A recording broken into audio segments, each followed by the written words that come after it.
Bismillahirrahmanirrahim. Assalamualaikum warahmatullahi wabarakatuh. Kami dari kelompok 13 yang beranggotakan saya sendiri, Zulfaroli Alifah, dengan rekan saya, Muhammad Abdul Fattah Astitik dan Umniyati Hansa Aziza, akan membahas mengenai pengembangan pemikiran model pendekatan dalam pembelajaran pendidikan agama Islam. Dalam video ini, yang kami bahas ada dua pokok. Yang pertama, pendekatan keagamaan dalam pendidikan anak di Taman Pendidikan Al-Quran. Yang kedua, pendekatan pertimbangan moral dalam pembelajaran akidah akhlak. Yang pertama yaitu pendekatan keagamaan dalam pendidikan anak di Taman Pendidikan Al-Quran. Perkembangan lembaga pendidikan Al-Quran yang semakin hari semakin berkembang pesat menandakan bahwa makin meningkatnya kesadaran masyarakat akan pentingnya kemampuan baca tulis Al-Quran di tengah-tengah masyarakat. Keberadaan pendidikan Al-Quran membawa misi yang sangat penting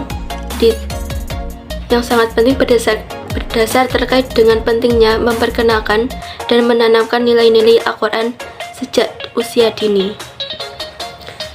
Taman Pendidikan Al-Quran atau TPA adalah lembaga pendidikan yang mengajarkan Islam luar sekolah atau non-formal untuk anak-anak usia TK atau SD yang mendidik santri agar mampu membaca Al-Quran dengan baik dan benar sesuai dengan ilmu tajwid. Materi pengajaran pada Taman Pendidikan Al-Quran secara khusus mengembangkan materi pembelajaran pada memberikan bekal dasar pengetahuan, sikap, keterampilan, dan keagamaan.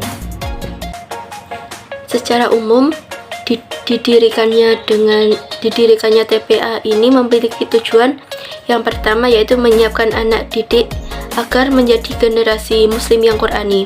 Yang kedua, memberikan bekal dasar bagi anak didik agar mampu membaca Al-Quran dengan baik dan benar sesuai dengan kaidah tajwid. Yang ketiga, membantu mengembangkan potensi anak ke arah pembentukan sikap, pengetahuan, dan keterampilan keagamaan. Yang keempat, mempersiapkan anak agar mampu mengembangkan sikap, pengetahuan, dan keterampilan keagamaan yang telah dimiliki melalui program lainnya. Keberadaan Taman Pendidikan Al-Quran ini pada dasarnya adalah untuk membantu peran orang tua selaku pendidik dan pengajar di rumah, serta membantu peran guru-guru selaku pengajar di sekolah. Selain itu, juga dimaksudkan untuk mendukung dan membantu program atau usaha pemerintah menuju tercapainya tujuan pendidikan nasional, khususnya dalam sisi penanaman akidah. Selanjutnya akan dibahas oleh rekan saya. Oke, baiklah. Di sini saya akan menyambung penyampaian materi dari Mbak Zulfaroli mengenai Taman Pendidikan Al-Quran. Di sini ada 6 poin, yaitu TPA dalam menumbuhkan karakter.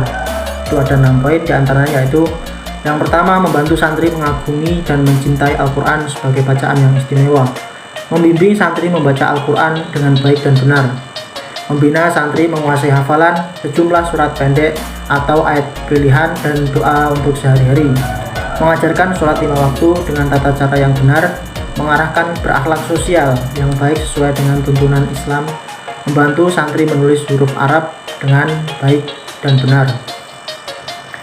Kemudian Pusat Kurikulum Badan Penelitian dan Pengembangan Kementerian Pendidikan Nasional telah merumuskan 18 nilai karakter yang akan ditanamkan pada peserta didik untuk upaya membangun karakter bangsa, di antara religius, jujur, toleransi, disiplin, kerja keras, kreatif, mandiri, demokrasi, rasa ingin tahu, semangat kebangsaan, cinta tanah air, menghargai prestasi, bersahabat atau komunikatif, cinta damai dan senang membaca, dan peduli sosial dan peduli lingkungan, tanggung jawab.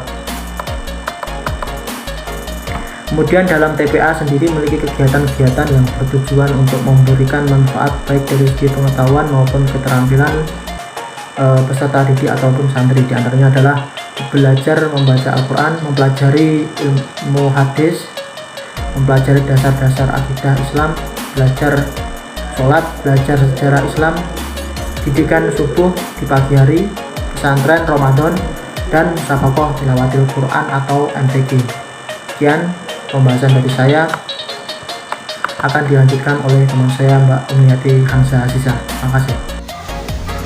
Baiklah teman-teman, saya Umniyati Hansa Azizah. Di sini saya akan melanjutkan presentasi dari teman saya Zulfaruli Alifa dan juga Abdul Fattah Asidik mengenai pendekatan pertimbangan moral atau moral reasoning dalam pembelajaran akidah akhlak. Sebelum kita membahas terkait moral reasoning, maka kita bahas sedikit mengenai moral dari generasi bangsa. Nah, teman-teman, dewasa ini sering kita dengar permasalahan dan juga moral dari generasi bangsa. Entah mabuk-mabukan, maksiat, maupun budaya kebarat-baratan yang tidak disaring oleh generasi bangsa, yang seharusnya tidak ditunjukkan, yang seharusnya tidak diperbuat, yang seharusnya mereka berbuat baik, tapi hal tersebut dilakukan. Walaupun hanya terjadi di sebagian kalangan generasi muda, namun hal tersebut dapat diangkat dan juga menjadi gambaran yang buruk bagi generasi bangsa. Oleh karena itu, akidah akhlak hadir untuk diharapkan mampu mengubah akhlak dan juga moral generasi bangsa yang sebagian tadi melenceng menjadi lurus. Maka dari itu diperlukan pendekatan yang efektif dan efisien untuk mencapai hal tersebut. Salah satunya yang kali ini akan saya bahas adalah pendekatan pertimbangan moral ataupun moral reasoning. Nah, tahapannya di sini moral reasoning sendiri itu yang pertama, guru itu harus menyiapkan sebuah isu, permasalahan ataupun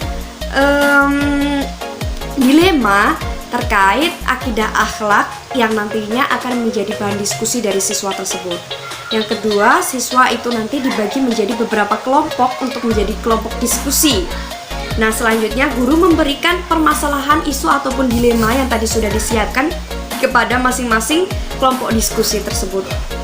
Tugas dari siswa sendiri ini nanti yaitu mendiskusikan permasalahan atau isu-isu tadi dan juga dipertimbangkan mana yang baik dan mana yang buruk. Selanjutnya dipertimbangkan moral yang diambil nanti apa, dipertimbangkan jalan tengahnya nanti seperti apa. Nah, setelah selesai berdiskusi, nanti boleh dipresentasikan hasil diskusi tersebut dan diambil jalan tengahnya bersama guru ataupun pendamping. Nah, di sini guru harus bisa menengahi dan juga harus aktif untuk meluruskan dan juga mengawasi dari diskusi siswa tersebut.